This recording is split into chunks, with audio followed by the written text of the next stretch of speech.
सुधा बनारस आई थी, उसका मन अपने मायके की गलियों में ही भटक रहा था। मगर मायके जाते भी तो कैसे? उसके माता पिता तो बचपन से ही नहीं थे। बिना माँ बाप की अनाथ बच्ची को चाचा चाची ने तो कभी गले ही नहीं लगाया। मगर ताया और ताई ने उसे प्यार देने की पूरी कोशिश की। अपनी मर्जी से अनिल से शादी करने के कारण उसके मायके वालों ने उससे रिश्ता तोड़ दिया था। अब तो मायके की गलियों में भी नहीं जा सकती थी। जब से हम बनारस आए हैं सुधा, तुम इस तरह क्यों परेशान हो रही हो? हम दोनों का बचपन यहीं पर ही तो गुजरा है। यहाँ से बहुत सारी यादें जुड़ी है, तो फिर क्यों बुरी यादों को याद करके अपना मन खराब कर रही हो? ये सोचो, हमने यहाँ पर भगवान को साक्षी मानकर अपना नया जीवन शुरू किया था। अनिल उसके मन की बेचैनी को समझकर उसे सांत्वना दे रहा था कि दरवाजे की घंटी बजी। दरवाजे पर सुधा के चाचा और बड़े पापा के बेटे खड़े थे। अपने दोनों भाइयों को देखकर एक बार सुधा की आंखों में आंसू आ गए, मगर फिर उसने जज्बातों पर कंट्रोल कर उन्हें अंदर आने को न्योता दिया। अरे वाह, आप लोग अचानक कैसे? पहले बता देते, हम लोग आपके स्वागत की तैयारी करके रखते। आप भी कैसी बातें कर रहे हैं जमाई बाबू? आपका और हमारा रिश्ता तो अपनेपन का है, इसमें स्वागत जैसी फॉर्मेलिटी का कोई सवाल ही नहीं उठता। अपना घर समझ के आए हैं। भाई अपने साथ ढेर सारी मिठाइयाँ, फल, शादी का निमंत्रण कार्ड लेकर आए थे। शादी के बाद पहली बार मायके से सौगात आई थी। मायके से आई सौगात को देखकर सुधा की आंखों में आंसू आ गए।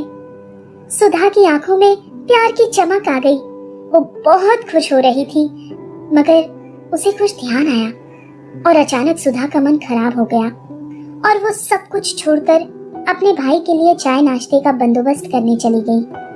चाय नाश्ता करने के बाद दोनों भाई एक साथ बोल पड़े। सुधा, पुरानी बातों को भूल जा। हम लोग ने तुझे बहुत मिस किया। अब तो तू बनारस ही आ गई है ना, तो अपनी भतीजी की शादी में जरूर आना। आखिर बुआ हो उसकी, और बुआ के बिना शादी में कोई रौनक ही नहीं रहती है क्या? और हाँ, दामाद जी को भी अपने साथ जरूर लेकर आना। भाई के जाने के बाद अनिल किसी काम में व्यस्त हो गए और सुधा पुरानी यादों में खो गई। बिना माँ बाप की सुधा सभी की आंखों में अपने लिए प्यार तलाशने की कोशिश करती थी, मगर उसे वो प्यार कभी नहीं मिला। अनिल उसके बचपन का दोस्त था, अक्सर उसके घर आना जाना होता था। उसकी माँ हमेशा उसको ढेर सारा प्यार करती थी। बड़े होते होते अनिल और सुधा कब एक दूसरे से प्यार करने लग गए, पता ही नहीं चला। घर में उन दोनों की शादी का बहुत विरोध होने लगा, मगर बचपन से ही डब्बू किस्म की सुधा में न जाने कहां से इतनी हिम्मत आ गई कि उसने घर से भागकर अनिल को अपना जीवन साथी बना लिया।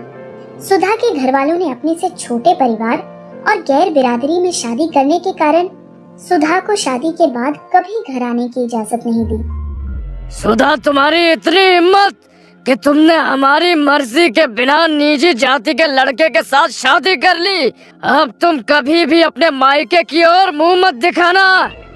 ताऊ जी, हमें एक मौका तो दीजिए अपनी बात को समझाने का। अनिल हर रूप से इस घर का दामाद बनने के योग्य है। एक तो भागकर हमारी नाक कटवा दी और ऊपर से लड़का भी गैर बिरादरी का। अब किस मुंह से अपनी बात समझाना चाहती हो? एक बार कह दिया तो कह दिया, आज के बाद यहाँ मत आना। मायके के दरवाजे बंद होने के बाद सुधा उदास थी। वो तो अनिल के परिवार वालों का प्यार था कि सुधा आसानी से उनके घर में रच बस गई। धीरे धीरे समय अपनी गति से चल रहा था।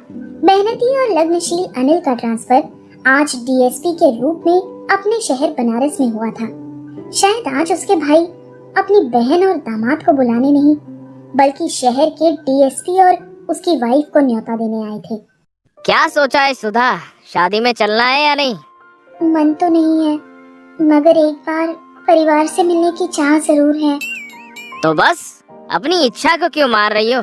हम लोग शादी में जरूर चलेंगे। अब तो खुश हो ना?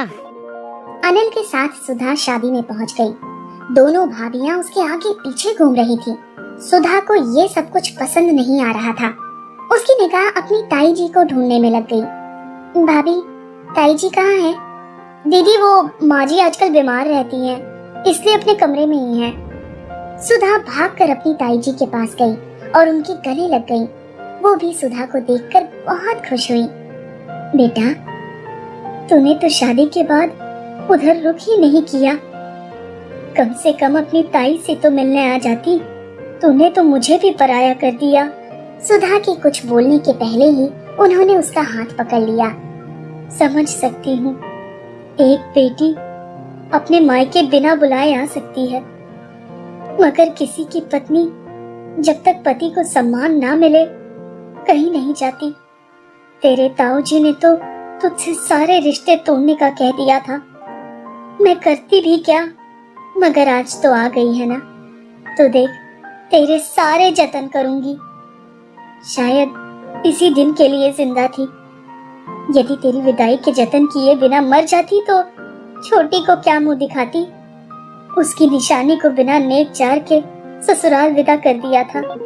बड़े दिनों के बाद आज ताई जी अपने कमरे से बाहर निकली थी। शादी की रस्में धूमधाम से हो गई। पोती को विदा करने के बाद ताई जी सुधा के सर पर हाथ फेरकर उसे प्यार करने लगी। आज मेरी एक और बेटी की विदाई होनी है। सारे शगुन का इंतजाम करो, कोई कसर नहीं रहनी चाहिए। भाई तो शायद इसी का रास्ता देख रहे थे। तुरंत चांदी की थाल में दामाद के लिए चैन, हाफ शर्ट और बच्चों के लिए चांदी के कड़े लेकर आए गए। साथ में नगद और ढेर सारी कई तरह की मिठाइयाँ थी। भाइयों को लगा था कि सुधा सब कुछ देखकर बहुत खुश हो जाएगी। सुधा ने अनिल की ओर देखा। अनिल सुधा के मनोभाव को अच्छी तरह समझ गए। उन्होंने हाथ जोड़कर विदा स्वीकार करने से मना कर दिया। भैया, हम लोग तो यहाँ पर आपसे मिलने आए थे। इन सब चीजों की क्या जरूरत है? तभी अचानक ताई जी सामने आई और अपने बेटे को साइड में करके दामाद के सामने हाथ जोड़कर खड़ी हो गई। दामाद बाबू, हमने पहले आपका बहुत मन दुखाया है, मगर बिटिया पहली बार मायके आई है ना, इस तरह खाली हाथ थोड़ी ना जाएगी। उन्होंने तुरंत अपनी केयरटेकर को कुछ कहा।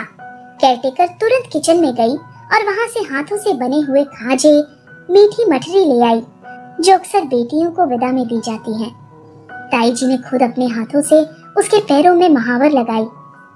देहरी पूजा की रस्म के बाद ताई जी ने अपने आंचल से 100 रुपए निकालकर दामाद को दिए और अपने हाथों के चांदी के कड़े अपनी बेटी को। ताई जी, आपके दिए हुए रुपये हमेशा मेरे पास आशीर्वाद के तौर पर रहेंगे। अपना आशीर्वाद ऐसे ही हम पर बनाए रखना। दोनों भाइयों की आंखें खुली की खुली रह गई। जिस दामाद ने अभी हजारों रुपए की विदाई एक झटके में ठुकरा दी थी, वो 100 रुपए अपने सर से लगाकर बहुत खुश हो रहा था। खूब खुश रहो तुम दोनों। ये बूढ़ी आंखें तुम दोनों को देखकर तृप्त हो गईं। हो सके तो दामाद बाबू कभी कभी बिटिया को हमसे मिलाने ले आना। सुधा ने अपनी ताई जी को गले लगाया। उसकी आंखों से आंसू आ रहे थे। मेरे पास शब्द नहीं है, कैसे आपका शुक्रिया अदा करूं कि आपने मुझे मेरा मायका लौटा दिया।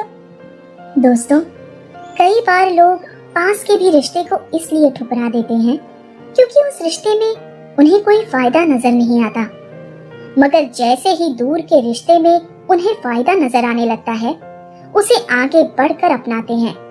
रिश्ते में नफा नुकसान देखना इंसानी फितरत है, मगर सच्ची मानवता तो ये है कि रिश्ते को दिल से निभाया जाए।